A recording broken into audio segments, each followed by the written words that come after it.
Salam, selamat pagi Bapak Ibu dan saudara-saudara yang dikasihi dalam Tuhan Yesus Kristus. Kembali kita berjumpa di awal minggu yang indah ini, Senin 28 April 2025 dalam renungan firman Tuhan saat ini. Sungguh kita mengucap syukur karena kebaikan dan kemurahan Tuhan. Kita ada saat ini, itu semua karena kasih setianya kepada kita. Sebelum kita memulai hari kita, mari saudara-saudara yang dikasihi Tuhan Yesus Kristus, kita siapkan hati dan pikiran kita untuk mendengar firman Tuhan. Namun sebelum itu, mari kita bersatu di dalam doa. Bapa kami yang di sorga, yang penuh kasih, yang kami puji dan kami sembah di dalam nama Tuhan Yesus Kristus, Juru Selamat kami yang hidup, dan dengan persekutuan Roh Kudus, kami datang ke hadirat-Mu dengan hati yang penuh syukur. Engkau telah memelihara kami sepanjang malam, dan kami bersyukur atas hari baru dan kesempatan baru yang Engkau berikan. Kami boleh bangun pada pagi ini, itu semua karena kebaikan Tuhan. Ya Tuhan, sebelum kami memulai segala aktivitas pekerjaan kami hari ini, kami hendak mendengarkan kebenaran dari firman-Mu dan merenungkannya di dalam hidup kami. Urapi kami agar kami dapat mengerti dan menaati segala kehendak-Mu. Di dalam nama Tuhan Yesus Kristus kami telah berdoa dan mengucap syukur. Amin. Bapak, Ibu, dan saudara-saudara yang kasihi di dalam Tuhan Yesus Kristus, ayat firman Tuhan yang menjadi penghantar renungan kita saat ini terdapat dalam kitab Ulangan pasalnya yang ke-8 dari ayatnya yang ke-12 sampai dengan ayatnya yang ke-14. Tertulis demikian. Dan supaya apabila engkau sudah makan dan kenyang, mendirikan rumah-rumah yang baik serta mendiaminya, dan apabila lembu sapimu dan kambing dombamu bertambah banyak, dan emas serta perakmu bertambah banyak, dan segala yang ada padamu bertambah banyak, janganlah engkau tinggi hati, sehingga engkau melupakan Tuhan Allahmu yang membawa engkau keluar dari tanah Mesir, dari rumah perbudakan. Demikianlah firman Tuhan. Bapak, Ibu, dan saudara-saudara yang dikasihi dalam Tuhan Yesus Kristus, setelah Musa menyebutkan banyak kelimpahan yang akan bangsa Israel dapati di negeri Kanaan, Musa merasa perlu memperingatkan mereka terhadap penyalahgunaan kelimpahan itu. Ini merupakan dosa yang akan lebih condong mereka lakukan karena saat ini mereka sedang berjalan memasuki kebun anggur Tuhan yang melimpah itu, langsung keluar daripada gurun yang tandus.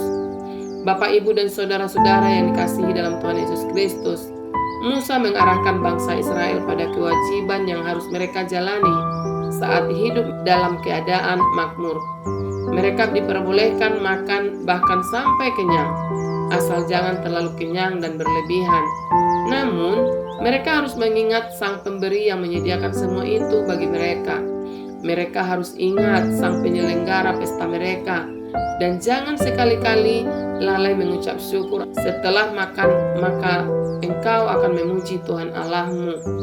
Mereka harus berjaga-jaga supaya tidak makan atau minum berlebihan sampai merasa enggan untuk melakukan kewajiban memuji Allah ini.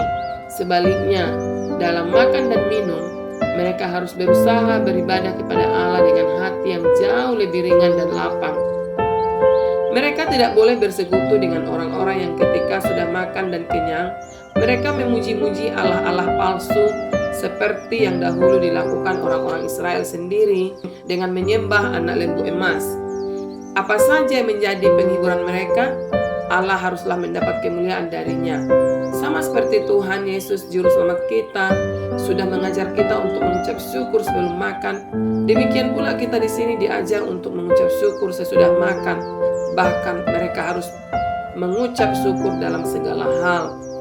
Ketika mereka mengucap syukur atas hasil negeri itu sendiri yang diberikan kepada mereka melalui janji, ketika kita merasakan kesenangan dan penghiburan, kita harus memanfaatkan kesempatan itu untuk bersyukur kepada Allah atas kehidupan yang menyukakan hati. Musa juga mempersenjatai mereka melawan godaan-godaan dari keadaan makmur dan menyuruh mereka untuk berjaga-jaga terhadapnya. Apabila engkau sudah menetap di rumah-rumah yang bagus yang engkau bangun sendiri, sebab meskipun Allah memberi mereka rumah-rumah yang tidak mereka bangun, namun rumah-rumah ini tidak akan cukup untuk mereka. Mereka perlu rumah yang lebih besar dan lebih bagus. Dan apabila engkau sudah menjadi sangat kaya, banyak ternak, perak, dan emasnya, apabila segala yang ada padamu bertambah banyak. Maka di sini Musa mengingatkan bangsa Israel untuk berjaga-jaga terhadap kesombongan. Waspadalah supaya jangan engkau tinggi hati. Ketika harta benda bertambah, pikiran cenderung terangkat bersamanya. Dalam keangkuhan diri, kepuasan diri, dan kepercayaan diri.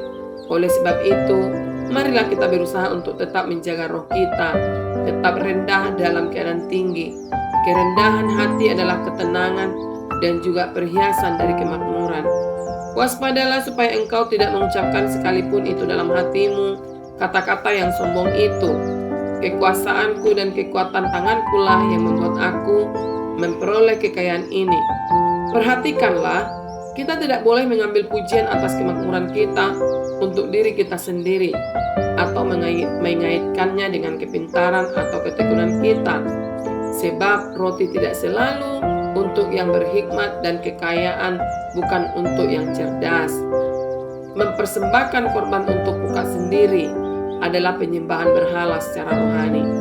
Maka berjaga-jagalah supaya engkau tidak melupakan Allah. Sebab orang-orang yang mengagumi diri mereka sendiri memandang rendah Allah. Itulah nasihat-nasihat yang diberikan Musa kepada bangsa Israel ketika mereka hendak memasuki tanah Kanaan sebagai negeri yang sudah dijanjikan Allah kepada mereka. Bapak, Ibu, dan saudara-saudara yang dikasihi dalam Tuhan Yesus Kristus, apa yang dapat kita pelajari dari ayat kitab Ulangan ini? Ayat ini mengingatkan kita bahwa kesuksesan dan kenyamanan bisa menjadi ujian. Kita bisa tergoda untuk merasa puas dan melupakan Tuhan yang telah memberikan segalanya. Kesombongan dapat membutakan kita dan membuat kita lupa akan sumber segala berkat. Ini merupakan panggilan untuk tetap rendah hati dan tidak lupa akan Tuhan. Bahkan ketika hidup kita telah makmur, kita harus menggunakan berkat yang telah diberikan Tuhan untuk kemuliaan-Nya dan untuk kebaikan orang lain. Jangan biarkan kesombongan merusak hubungan kita dengan Tuhan dan mengaburkan kebenaran bahwa segala sesuatu adalah pemberian-Nya. Amin. Mari kita berdoa. Ya Bapa yang baik yang penuh dengan belas kasih kepada kami, pagi ini kami sangat bersyukur atas kebaikan Tuhan. Engkau mengingatkan kami melalui firman Tuhan di pagi ini. Kami bersyukur atas segala berkat dan karunia-Mu yang telah Engkau limpahkan kepada kami, terutama berkat kekayaan dan kemakmuran yang Engkau berikan. Namun kami sadar bahwa semua ini berasal dari Engkau, dan kami tidak ingin menjadi sombong atau lupa akan asal-usul berkat ini. Kami mohon agar hati kami tetap rendah hati dan selalu ingat akan Engkau. Tolonglah kami untuk tetap setia kepadamu dalam segala hal, tidak hanya ketika kami memiliki segalanya, tetapi juga ketika kami menghadapi kesulitan. Biarkan kami selalu mengutamakan kasih-Mu dan kebenaran-Mu di atas segala-galanya. Amin. Mari kita bersama-sama mengucapkan doa Bapa kami. Bapa kami yang di sorga, dikuduskanlah nama-Mu, datanglah kerajaan-Mu, jadilah kehendak-Mu di bumi seperti di sorga. Berikanlah kami pada hari ini makanan kami yang secukupnya, dan ampunilah kami akan kesalahan kami, seperti kami juga mengampuni orang yang bersalah kepada kami. Dan janganlah membawa kami ke dalam pencobaan, tetapi lepaskanlah kami daripada yang jahat. Karena Engkaulah yang punya kerajaan dan kuasa dan kemuliaan sampai selama-lamanya. Amin. Marilah saudara-saudara kita sama-sama menerima berkat dari Tuhan. Tuhan memberkati kita dan melindungi kita. Tuhan menyinari kita dengan wajah-Nya dan memberi kita kasih karunia. Tuhan menghadapkan wajah-Nya kepada kita dan memberi kita damai sejahtera. Amin. Puji Tuhan saudara-saudara yang dikasihi Tuhan Yesus Kristus. Kami percaya firman Tuhan ini boleh menjadi berkat dan kekuatan bagi kita semua. Dan Roh Kudus akan menolong kita untuk lebih lagi memahami kebenaran firman Tuhan dan selalu setia di dalam panggilan Tuhan. Tuhan Yesus memberkati kita semua. Sampai jumpa lagi di dalam renungan yang berikutnya. Dan selamat bekerja di dalam Tuhan. Amin.